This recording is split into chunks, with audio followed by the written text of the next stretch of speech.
It was on the eve of Christmas Day. Shopping malls were beautifully decorated, Santa bells rang everywhere, and so much of gifting and toys that gave a fascinating feeling. Shouts of Merry Christmas were heard everywhere clearly.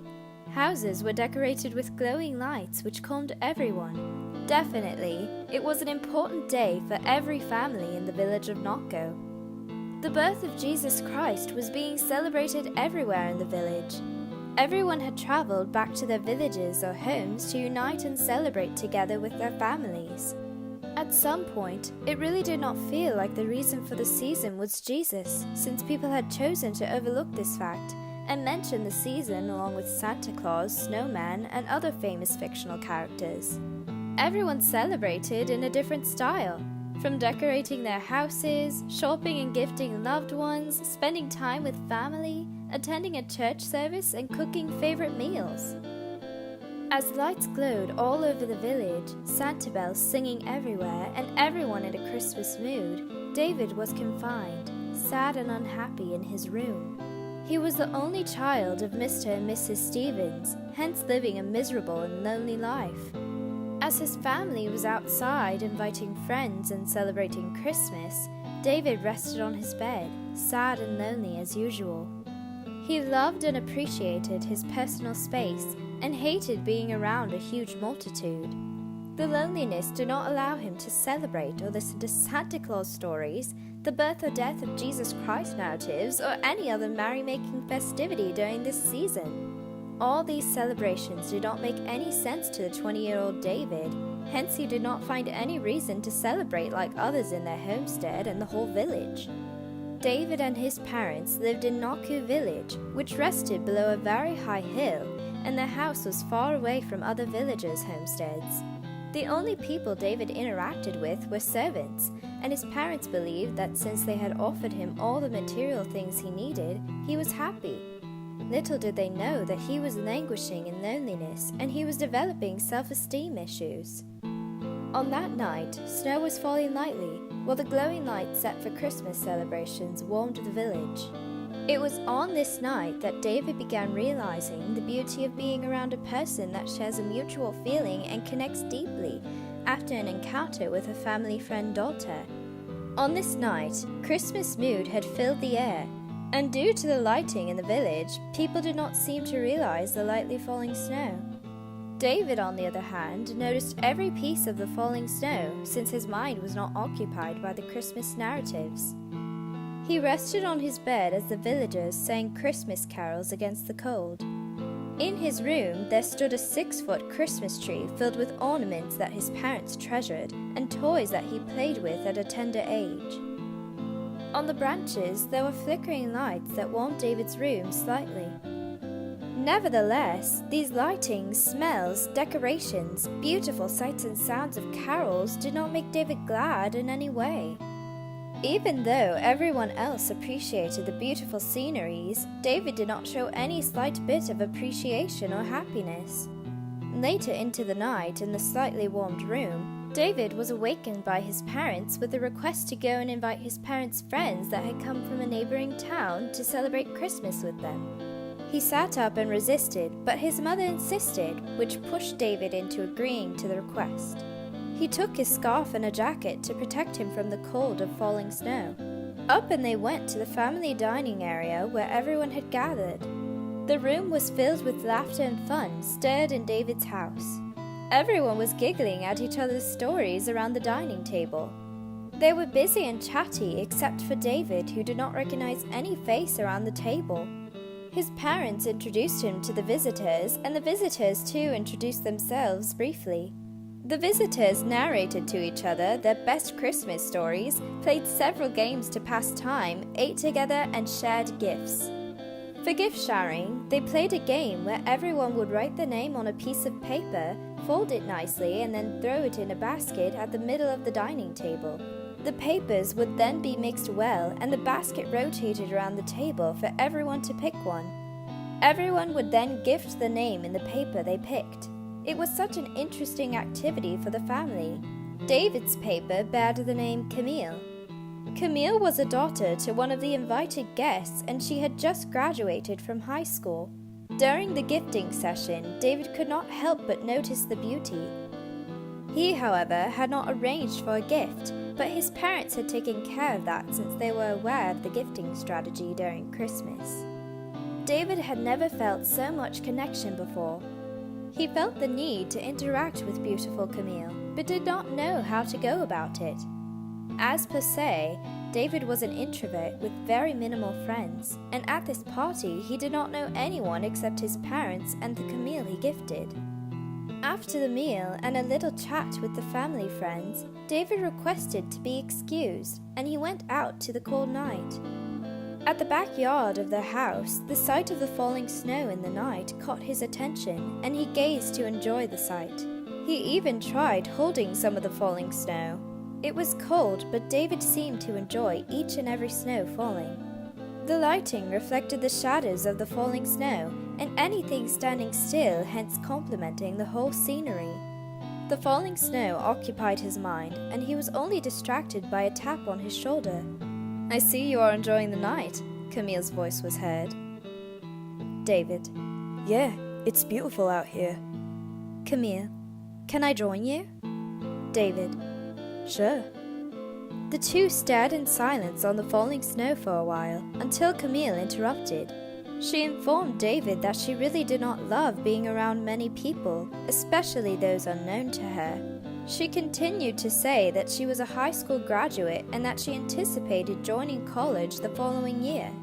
David remained silent and only responded when she asked a question. He responded that he was only in his first year in college and would join the second year the following year. They both connected in the cold night, talking about their families, hobbies, and any other thing they found relevant. Eventually, they were good friends and laughed at each other's jokes the whole night. Before they realized it, they were walking in the falling snow around the village. The village was well lit, and the falling snow was well noticeable. Moreover, villagers were everywhere singing Christmas carols, hence making it comfortable and fun for Camille and David to explore the village. As they moved around, David noticed that everyone enjoyed the night, and gifts were being distributed from house to house.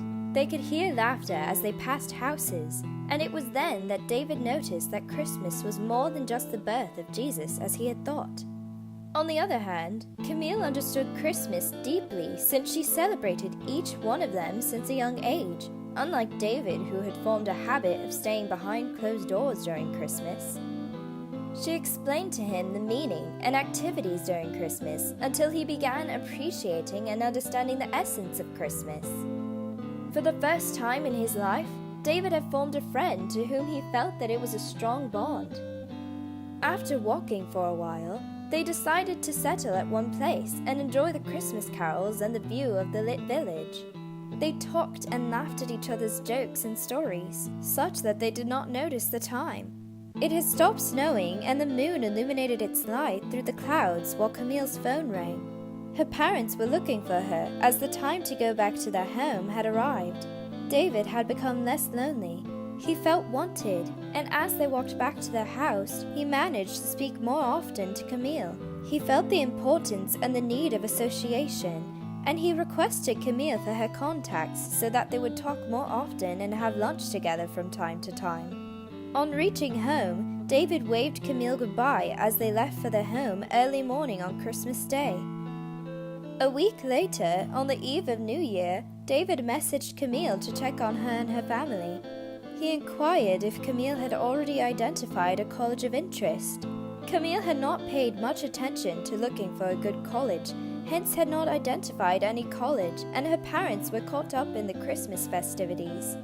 David offered to help Camille find a good college for the few days before he resumed his studies. David spent a significant amount of time on the internet looking at a local college that could suit Camille's qualifications. He did know that Camille's parents wanted their daughter to study abroad. 2 weeks later, Camille called David to inform him that her parents had found her a position in a certain college abroad. The news was heartbreaking since David thought that they would spend much time together, but it did not seem so with the news. His dream of having a best friend that connected with him and understood him had begun dying. His trust of this friendship started reducing, but Camille was hopeful that they would keep in touch despite the distance. David was devastated, and for a while he cut communication with Camille. When the time came to resume his semester, David left home and went to college, where he resumed his introverted life. After class, he would rest in his hostel listening to music or browsing over the internet. During the first semester of his second year, David had forgotten about Camille, and he convinced himself that there was no hope to see her again or communicate, since she was far away from him and could have found more interesting friends. During the first semester break, Camille came home and contacted David and asked him if they could meet and catch up. David was happy and agreed on the arrangement. Days later, the two met in town, where they had coffee and watched a movie together. They reconnected on each other's experiences during the semester. Camille narrated the reason behind her not communicating was that she was taking time to adapt to the new environment, school curriculum, and getting used to being around diverse populations. On the other hand, David confessed that he thought she had given up on their friendship, hence decided to quit communicating. For the short period they were away from school, they had several coffee dates, and their friendship developed further into a relationship. They both shared romantic coffee dates, movies, and had many dates as much as they could. The regular meetups strengthened their relationship. They both had gotten each other's attention and committed to a relationship which they hoped to develop further to marriage. They visited each other as often as possible to make use of the little time they had before Camille went back to school.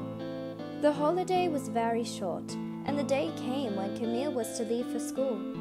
David saw her to the airport, where they promised to communicate more often and Skype as many times as possible. During the 3 years Camille was abroad for her studies, they talked a few times the entire time through messages, video calling, and on Facebook. It wasn't until David graduated that Camille flew back home to attend his graduation, but immediately returned after the graduation party ended.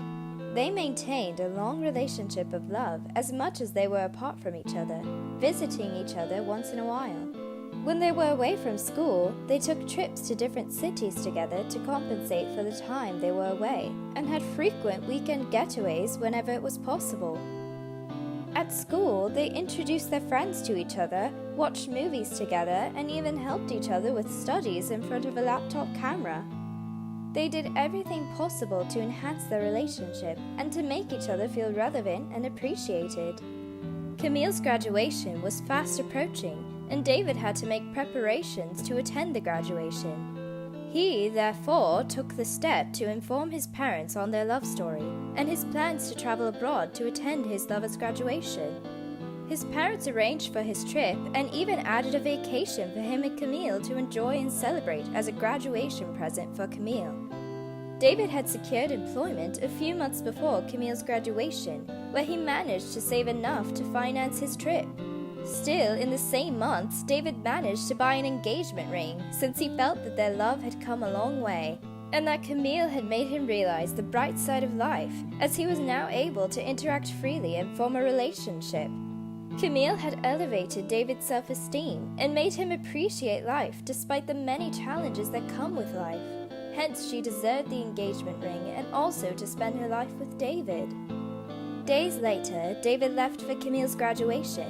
His first stop was at Camille's school, where the graduation was ongoing. Camille was not aware that David would make it to her graduation, as they had not contacted for the last week due to the tight schedule and graduation preparations. The graduation finished, and David surprised Camille with his appearance. Camille did not believe her eyes, as she did not expect him. It was indeed lovely for the two lovebirds. Camille's parents appreciated David's efforts to make it a point to support their daughter. After a tiring day for Camille, they both spent a night at a prestigious hotel as they prepared for their vacation to Italy. The next day, they left for their vacation destination, and their first stop was Rome. They explored their areas of interest and later spent a night at a hotel of their choice. At night, they would stroll around the entire city, having a romantic time with each other. On arrival to their destination, David suggested a game of tossing a coin over one's shoulder into a fountain that was around where they sat. They both took turns and David began the game. The second round was for Camille, and when she tossed the coin and turned back, David was on his knee. He proposed and she agreed to marry him. They spent the vacation as a newly engaged couple, sharing their status with tourists, friendly bartenders, and society. On returning back home, their families were excited about their status and held a party to celebrate them. They, together with family and friends, also started planning their wedding. The long-distance love had worked, and they would live together for many years.